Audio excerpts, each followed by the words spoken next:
Hello everyone, कैसे हैं आप सभी। Hope so you all are doing good there and I am also good here. तो सबसे पहले तो सॉरी, इतने दिन बाद वीडियो आ रही है और हो सकता है आने वाले टाइम में थोड़ा थोड़ा लेट आए क्योंकि मेरा स्केड्यूल थोड़ा बिज़ी चल रहा है।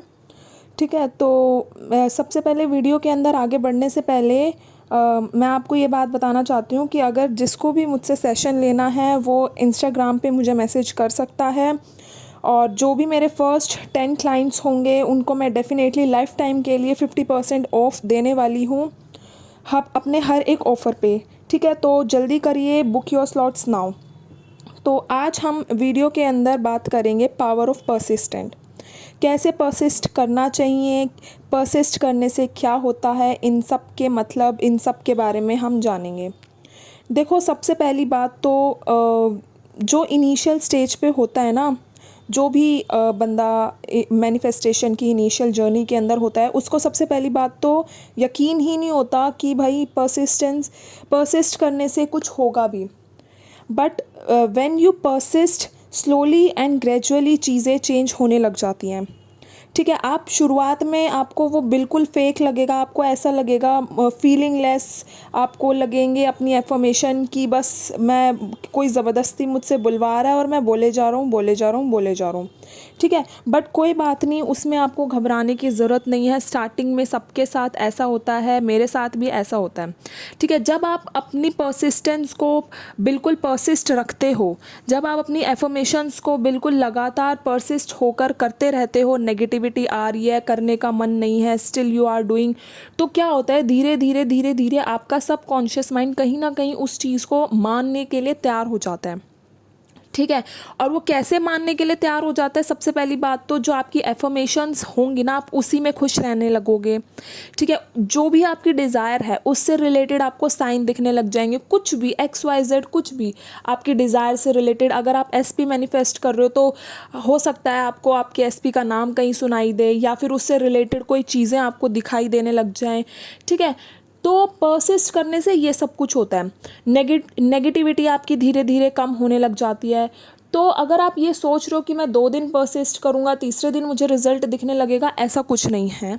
ठीक है, सबका आप अपना होता है, सबका आप अपना सेल्फ बिलीव होता है, कॉन्सेप्ट होता है, लिमिटिंग बिलीव्स होते हैं सबके। तो उसके अकॉर्डिंग चीज़ें आगे पीछे डेफिनेटली काम करती है, पर यस, काम करती है। ठीक है, आपने औरों की भी वीडियोस के अंदर सुना होगा जस्ट परसिस्ट। ठीक है, तो परसिस्ट करने से ही आपकी सारी नेगेटिविटी दूर होने लग जाएंगी। अगर आपके अंदर डेस्पिरेशन है, आपके अंदर कोई भी नेगेटिव पैटर्न चल रहा है, वो धीरे धीरे अपने आप स्लोली कम होता चला जाएगा। धीरे धीरे जो आप अपनी एफर्मेशन पे बिलीव नहीं कर पा रहे थे वो आप धीरे धीरे बिलीव करने लगोगे। ठीक है, धीरे धीरे फीलिंग्स नहीं आ रही थी, फीलिंग्स आने लगेंगी। ठीक है, तो परसिस्ट करने से ये सब कुछ होगा। और ऑन दी अदर हैंड, आप 3D को टोटली इग्नोर कर दो, क्योंकि 3D कुछ भी नहीं है। देखो, 3D लिटरली कुछ भी नहीं है। अगर आप 3D को ज़्यादा इम्पोर्टेंस दोगे ना, तो आप कभी भी अपनी जर्नी के अंदर परसिस्ट नहीं कर पाओगे। क्योंकि सबसे पहली बात तो 3D आपके पास्ट थॉट्स का रिजल्ट होती हैं। जो भी आपने आज से 2 दिन पहले या 2 महीने पहले सोचा होता है, वो आज आपको रिफ्लेक्ट कर रहा होता है। और अगर आप उसको इम्पोर्टेंस देकर, उस चीज़ को देखकर ये कहोगे कि यार मेरी एफर्मेशंस तो काम नहीं कर रही, तो देखो आप वही चीज़ बार बार ही मैनिफेस्ट कर रहे हो कि काम नहीं कर रही, काम नहीं कर रही। और फिर वही नेगेटिविटी आप जो है बार बार ही अपनी लाइफ के अंदर लाते रहोगे और कोई चेंज, पॉजिटिव चेंज आप देख ही नहीं पाओगे। ठीक है, कोई भी नेगेटिव सीन हो रहा है, कोई भी नेगेटिव मूवमेंट हो रही है, उस नेगेटिव मूवमेंट को आपको सिर्फ एक पॉजिटिव मतलब देना है और कुछ भी नहीं। सिर्फ ये कहना है कि कुछ भी नहीं है, सब कुछ मेरे ही फेवर में है। ठीक है, जो स्टोरी आपने अपने अंदर बनाई हुई है ना, सिर्फ आपको उसको बिलीव करना है। 3D के अंदर कुछ भी बिलीव नहीं करना, चाहे 3D कितनी ही अपोजिट क्यों ना शो कर रही हो, आपको परसिस्ट करते हुए चाहे कितना ही टाइम क्यों ना हो गया हो। ठीक है, कोई बात नहीं। नेगेटिव कभी कभार क्या होता है, जब भी आप मैनिफेस्टेशन की जर्नी के अंदर होते हो, नेगेटिव मूवमेंट्स भी होते हैं। उन नेगेटिव मूवमेंट्स का मतलब ये नहीं है कि आपकी एफर्मेशन काम नहीं कर रही, वो डेफिनेटली काम कर रही है। हो सकता है यूनिवर्स ने आपके लिए कुछ प्लान किया हो, शायद इसी नेगेटिव मूवमेंट के कारण आपकी डिज़ायर आपको मिलेगी। हो सकता है ये नेगेटिव मूवमेंट आपका टेस्ट लेने के लिए हो रही हो कि आपको यूनिवर्स पे कितना बिलीव है, आपको अपनी एफर्मेशंस के ऊपर कितना बिलीव है, या फिर आपने अपने ऊपर कितना काम किया है कि आप उस छोटी सी 3D को देकर ट्रिगर हो रहे हो। ठीक है, 3D हमेशा छोटी ही है। द थिंग इज़ कि आपके अंदर क्या चल रहा है वो आपको ध्यान देना है। ठीक है, अगर आप उस पर ध्यान ना देकर 3D को ज़्यादा बड़ा बनाते हो तो वही नेगेटिविटी आप बार बार ही अपनी लाइफ के अंदर मैनिफेस्ट करते रहोगे। लेकिन आप 3D को, चलो ठीक है, नेगेटिव दिख गई, कुछ टाइम के लिए हो गया, 1-2 घंटे के लिए ट्रिगर हो गए या नेगेटिव थॉट्स आ गए, लेकिन अगर आपका सेल्फ कॉन्सेप्ट अच्छा होगा तो आप उसको पॉजिटिव वे देकर आगे बढ़ जाओगे, आप उसको सिंपली साइड करोगे। देखो, नेगेटिव थॉट्स सबके पास आते हैं, हर कोई ट्रिगर होता है उनसे, पर हर एक का जो है आप अपना बिलीफ सिस्टम, आप अपना सेल्फ कॉन्सेप्ट होता है कि उसको क्या मतलब वो दे रहा है। ठीक है, ऐसा नहीं है जिन लोगों ने मैनिफेस्टेशन अपनी पूरी करी है उनके पास नेगेटिव थॉट्स नहीं आ रहे होंगे, आ रहे हैं भाई, वो भी आपकी तरह इंसान है। ठीक है, उनके पास भी डेफिनेटली आ रहे थे।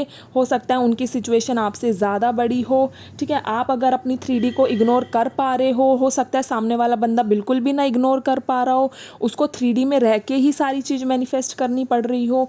ठीक है, तो बिल्कुल 3D को जितना छोटा आप समझोगे, जितना इग्नोर आप उसको करोगे, उतना जल्दी आपको चेंज दिखेगा। ठीक है, सिर्फ आपको ध्यान किस पे देना है, आपको अपनी इनर स्टेट के ऊपर ध्यान देना है कि आपके अंदर क्या चल रहा है, और ये सब कुछ सिर्फ परसिस्ट करने से ही होगा। ठीक है, जैसे जैसे आप परसिस्ट करोगे, जितना जल्दी आप अपनी एफर्मेशन को रियल बनाओगे, उतना जल्दी आपका सबकॉन्शियस माइंड उसको पकड़ेगा। देखो, नेवल गोडार्ड कहते हैं इमेजिनेशन क्रिएट्स रियलिटी। तो जो भी आप चाहते हो, what ever you want, money, job, exam clear, SP, what ever you want, अपने आप को उस चीज़ के साथ फील करो, इमेजिन करो। जितना ज़्यादा इमेजिन करोगे वही चीज़ आपकी रियलिटी क्रिएट करने वाली है। Am I clear? जितना आप उसको फील करोगे, देखो फीलिंग जो है एक फ्यूल की तरह काम करती है। ठीक है, आप एफर्मेशन दे रहे हो, डेट्स टोटली फाइन, आज नहीं तो कल वो काम कर जाएगी। लेकिन अगर आप उसके अंदर फीलिंग्स डाल रहे हो तो आप एज अ फ्यूल अपनी एफर्मेशन पे एज अ फ्यूल डाल रहे हो कि जो एफर्मेशन आपकी 2 महीने बाद काम करनी होगी वो 1 महीने के अंदर काम कर जाएगी। ठीक है, देखो, जब आपकी विश आपके पास ऑलरेडी होती है ना, तो आप ये सारे सवाल नहीं लेके आते कि कब होगा, कितना टाइम होगा। कभी कभार सबके मन में आ रहा है, टोटली फाइन, लेकिन हर वक्त ही यही बात बोले जा रहे हो आप, कब होगा कब होगा, दिखाई क्यों नहीं दे रहा, क्यों नहीं दे रहा। तो वो आप अपने सबकॉन्शियस माइंड को सिंपली, अननोइंगली, अनकॉन्शियसली आपने अपनी ऐसी एफर्मेशन बना ली है, और यही आप रिपीट मोड पे बोले जा रहे हो, और वही फिर मैनिफेस्ट हुए जा रही है। तो इसीलिए कहते हैं सेल्फ कॉन्सेप्ट अच्छा करना बहुत ज़रूरी है। सेल्फ टॉक जब तक आपकी पॉजिटिव नहीं होगी, जब तक आप खुद को ये यकीन नहीं दिलाओगे कि यार वो तो ऑलरेडी मेरे पास है, अपनी सेल्फ टॉक को, अपने सेल्फ कॉन्सेप्ट को इतना पॉजिटिव बना लो कि जब आप खुद से भी बात कर रहे हो तब आप पॉजिटिव ही बातें कर रहे हो कि यार वो तो ऑलरेडी मेरा है। ठीक है, नहीं दिख रहा, वो तो ऑलरेडी मेरा ही है। अगर वो किसी और से बात कर रहा है, वो तो सिर्फ मुझसे ही बात करता है। जब आपके अंदर ये सारी चीज़ें होने लग जाएंगी ना, तब समझना चेंज डेफिनेटली आपको दिखेगा ही दिखेगा। ठीक है, और कोई भी अगर नेगेटिव मूवमेंट हो रही है ना, तो प्लीज़ उसको ज़्यादा इम्पोर्टेंस मत देना। सिर्फ ये कहना कि शायद यूनिवर्स का ये कुछ ना कुछ प्लान है, और उस टाइम पे सिर्फ अपनी पॉजिटिव एफर्मेशंस देना। ठीक है, तो आई होप ये सारी बातें आपको समझ में आई होगी। सिर्फ एक मात्र परसिस्ट करने से ही आपको आपके डिज़ायर रिजल्ट्स मिल जाएंगे। तो इसीलिए जब कभी आपका मन ना भी करे ना, तो भी उस टाइम पे deep breathe in, deep breathe out कर 2 मिनट, 5 मिनट, 10 मिनट अपने आप को देकर, अपने आप को रिलैक्स कर वापस जो है उसी मोड में आके अपनी एफर्मेशन कंटिन्यू करना। ठीक है, कोई भी ओल्ड स्टोरी हमको रिपीट नहीं करनी है। जितनी जल्दी आप न्यू स्टोरी के अंदर आओगे उतना फास्ट आपको रिजल्ट मिलेगा, और जितना आप पिछला सोचते रहोगे वही फिर बार बार ये आपकी लाइफ में घटता चला जाएगा। ठीक है, you are the creator of your life. ठीक है, you are the god of your life. आप जैसे चाहो, जो चाहो आप वो चेंज कर सकते हो। God has given you the power. ठीक है, तो थैंक यू सो मच। मिलते हैं आपसे नेक्स्ट वीडियो के अंदर, तब तक के लिए stay healthy, stay blessed. I love you all, bye.